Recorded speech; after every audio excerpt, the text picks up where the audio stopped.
તો શાળા પ્રવેશોત્સવના સ્વરૂપમાં ફેરફાર કરવાની માંગ ગુજરાત રાજ્ય પ્રાથમિક શિક્ષક સંઘની શિક્ષણ મંત્રીને રજૂઆત।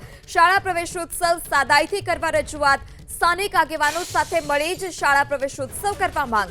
વર્તમાન સ્થિતિને લઈ વધારે ખર્ચ ન કરવા રજૂઆત કરાઈ છે।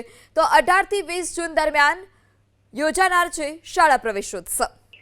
જે વર્તમાન સ્થિતિ જે છે એને ધ્યાને રાખી અને રાજ્ય પ્રાથમિક શિક્ષક સંઘે રજૂઆત કરી છે કે આ વખતનો જે શાળા પ્રવેશોત્સવ જે 18 થી 20 જૂન દરમિયાન યોજાવાનો છે એ સાદાઈથી ઉજવવામાં આવે, એટલે મોટા અધિકારીઓના અલગ અલગ જિલ્લામાં મોકલવાની જગ્યાએ ત્યાંના જે સ્થાનિક આગેવાનો હોય તેમને હાજર રાખીને શાળા પ્રવેશોત્સવ કરવામાં આવે। બીજું, આ વખતે ડ્રોપઆઉટ રેટ ઘટાડવાના સંદર્ભમાં ખાસ આયોજન કરવામાં આવે।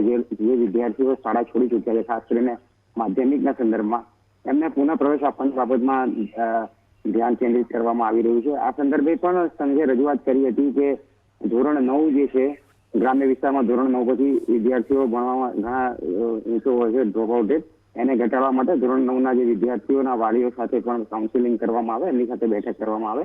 એટલે હાલની જે સ્થિતિ છે તેને ધ્યાને રાખી અને અગાઉ એવું થતું હતું કે અલગ અલગ અધિકારીઓ, આઈએએસ અધિકારીઓ હોય કે મંત્રીઓ, એમને અલગ અલગ જિલ્લામાં મોકલવામાં આવતા હતા, પરંતુ રજૂઆત પણ કરવામાં આવી છે અને સંભવતઃ આજની કેબિનેટમાં એની ચર્ચા પણ થઈ છે। આ સંદર્ભમાં બપોર બાદ રાજ્ય સરકારનું રિએક્શન પણ આવી શકે તેમ છે। હાલના તબક્કે શાળા પ્રવેશોત્સવ જે છે એને સાદાઈથી ઉજવવા માટેની રજૂઆત કરવામાં આવી છે। જી કલ્પેશ, માહિતી બદલ આભાર।